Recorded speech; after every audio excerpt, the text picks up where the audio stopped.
Jamie Oliver learned how to make Italian food under Ginato, and today we're going to be seeing how Ginato makes his pizza. So this will be interesting. Before we get going, guys, be sure to give the video a like and a share if you do happen to enjoy it. Don't forget to hit the subscribe button and the bell notification, and let's get started. Hi, lovely people of FoodTube. I am in Gozo, beautiful Gozo. It's an island next to Malta. Yes, I'm gonna celebrate this beautiful island. I'm gonna make my own homemade pizza. I have a feeling this will be a good video because Ginato knows his Italian cuisine. He's Italian. He's an Italian chef. But he did teach Jamie Oliver. And, well, we've seen recently that even with Italian cuisine, he can mess up sometimes. Fresh lasagna sheets. It's brilliant. You can get it in all the supermarkets. And the fact that it's fresh means it cooks very quickly. And it's really elegant, silky, and very kind of luxurious. So I'm literally going to grab it like a pack of cards and tear it. So simple, so easy. The world loves pizza. Why you should go buy? Make your own. It's cheapy and easy, and it is delicious. Now I have to agree with Ginato here. It is actually a lot healthier, it's a lot tastier if you make your own pizza at home. Obviously, not everybody has the time, but there are ways around that to make it a little easier. And I do have a pizza hack that I may show you guys. I don't really want to show you because it's not really a pizza, but it is an easy way of just making a pizza at home, and well, maybe I will show you. It's super easy. 500 grams of a strong flour, 1 teaspoon of salt, sachet of 7 grams of dry yeast. Now everyone, if you're going to be making your pizza at home and you don't have like instant dry yeast, you can use fresh yeast. Fresh yeast is pretty common over here in Europe, but you have to make sure that you check the measurements because it's going to be a little different. You have to use more fresh yeast than dry. Then you have here 3 to 5 ml of warm water. Straight in, mix it. Now, can you see the salt on here? I'm gonna mix it, the salt with the flour. Now Ginato is doing very good. He's not adding any sugar. You don't need to add sugar to your pizza dough, unlike some pizza videos that we've reviewed. And he is mixing or pre-mixing the dry ingredients, the salt and the flour together first, instead of just lumping it together and then mixing it. Now, when you add the yeast to the water, you do want it to be warm, like lukewarm, not too hot. If it's too hot, you'll kill the yeast. Yeast are living organisms. The yeast goes inside, and then you mix it. La, la, la, la, la, la. What is about making pizza? It's fantastico. Turn it down. Move the spoon and start to mix it. Fantastico. Now, Ginato is starting the kneading process, and there are some recipes where they say that kneading is not needed. It rhymes a bit. It is a very important process because this is the process where you not only mix all the ingredients, the water, the yeast, the salt, the flour, and everything together, but you need to work the dough, work the gluten. The gluten, or the proteins inside the dough, is what gives dough its elasticity, its stretchiness. Although there is such a thing as over kneading dough. This is another thing, you don't want to do that. Just a little bit, put them on top. This is the way you clean your hands. I love make pizza. You gather all together now, with the palm of your hands in one side, and you hold it for the other one. You pull it, and you fold it. You pull it and you fold it. You carry on do that. If any of you have children at home, a great activity is to teach them how to cook, and especially things like this where they get to work with their hands with making bread or pizza or dough because they can have fun. Then again, you can have a mess on your hands, as many of you may know. Now the dough is ready. Get a flour, just roll in a little bit. Get a knife, you do 1, 2, 3, and 4. It's about 150 grams. Roll it, roll it. Now, when you're making pizza at home, if you're not quite sure after you separate the amounts, if they're quite like even, if one is a little too much than the other, get a scale, take a little bit of clear film or saran wrap, as we call it in the US, put it on the scale and then weigh the amount, zero it, and then weigh each ball to see if more or less they're about the same. The reason why you're using clear film is so you don't get the scale dirty, and that way you don't have to clean it afterwards. Now I'm gonna prove the dough.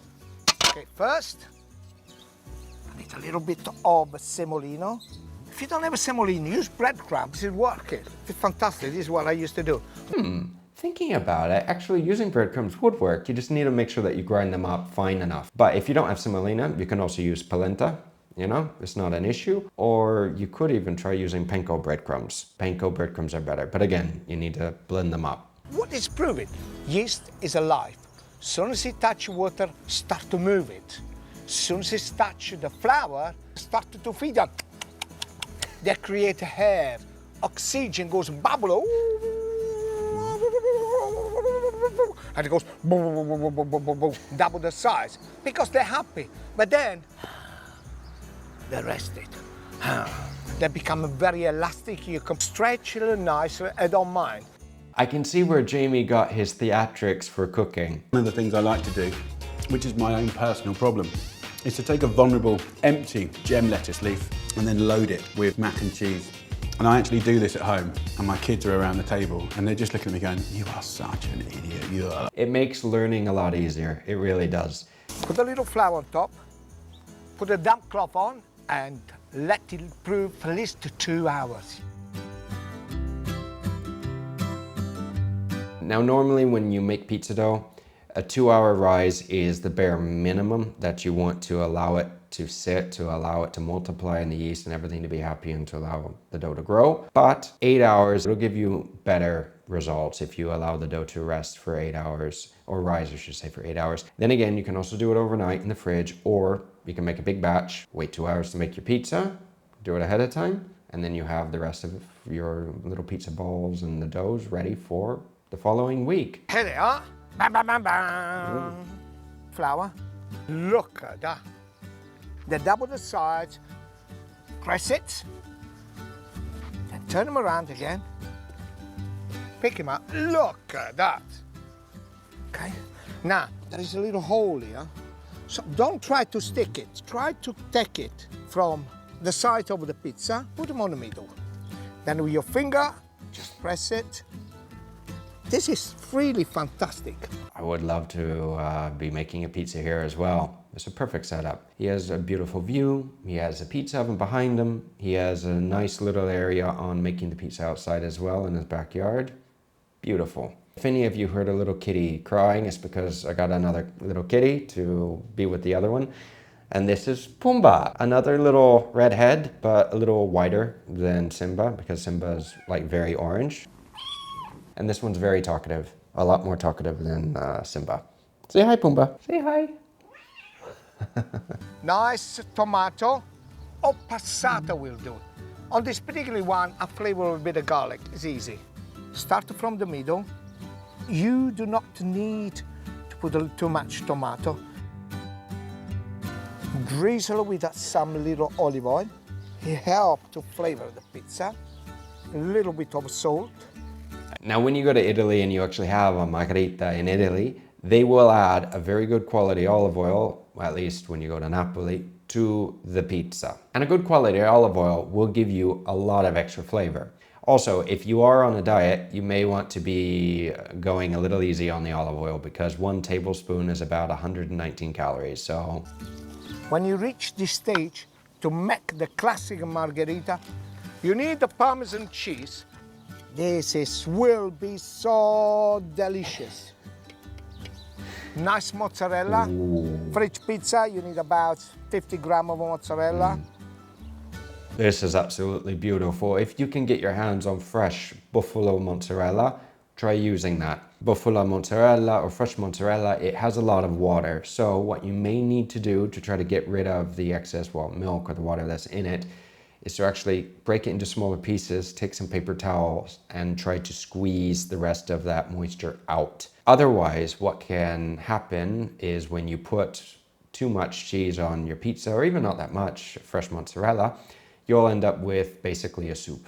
You'll have water standing in your pizza, and that's not good. Basil, break it. Yes, little nice drizzle olive oil again. Palette. Here. Little semolina on the pallets. Don't be afraid. You adjust it. Many of you who watch Adam Ragusa, you'll probably hear him say that this is a peel, and in English this is what we call it. You can call it a palate, it's fine. In Italian, I believe it's called a pala. If anyone's Italian, correct me if I'm wrong, or let me know if I'm right. Yes.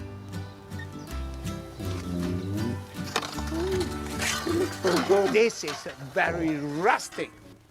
This is a super rustic pizza in a good way. If you have a wood burning fire oven, oh, this is the best thing. For those of you who are making your pizza in a home oven, I would suggest buying a thermometer, an oven thermometer that actually stays in the oven to give you the correct reading on how hot it is, because a lot of the times the ovens don't give you accurate readings. And when making things like this, like pizza, you need to know. This is what I call a pizza. Look at that! Oh, that's Perfect beautiful. Pizza. That is beautiful. And actually, this pizza looks a heck of a lot better than the one that we reviewed from Epicurious. You know, I'm a big fan of a lot of colour on a pizza. I don't like them too bland looking. This one's a little dark around the edges, that's fine. Break it on there so it's first thing you smell when it gets to the table. Oh, trust me, that's not going to be the first thing that they smell when it comes to the table. It's going to be a burnt pizza. This is the first thing that they're going to smell when it comes to the table. The tomato, the basil on top, the cheese, the goat's olive oil. Goes all love you. You can put a salami, you can put preserved vegetables, make your own. It's ever so easy. If you want to see me make all more fantastic dish, don't forget Food Tube channel, subscribe, it is free. I'll be very honest, when you have a production crew like this, where you have the cameraman, you have someone with the audio, you have another cameraman, and then you have all the equipment, it makes cooking, especially outside, so much easier. And well, we're gonna try cooking in this new house, and it's gonna be interesting. I have a lot of light. Let's cooking all together is enjoying. I made for you fantastic margherita pizza. Do you know what? Paul, the cameraman, is looking at me. It's gonna nearly fall. Bye! I'm gonna eat my pizza. I'm gonna eat my pizza. Oh, yes. Gennaro did a fantastic job, but a brilliant job making an easy, simple pizza that you can make at home. These are the type of recipes that I actually love to review and I love to see, and I'm sure a lot of you guys do as well. To be honest, I would have loved Jamie to have been here making this as well, or for him to have made this, because Jamie is fully capable of making this recipe. The only difference is sometimes he makes his own, or he puts his own spin on the recipe, and then we see something like the cauliflower cheese pizza. This recipe is very dependent on the quality of ingredients that you use. So the better quality ingredients that you use, the better it will be, unlike some other recipes that we have tried. In any case, guys, thank you for watching. Don't forget to check out this next video coming up here, and I will see you guys again very soon. Don't forget to hit the like button, share, and subscribe. It doesn't cost you anything, it's free, and it means a lot to me. Until next time, take care.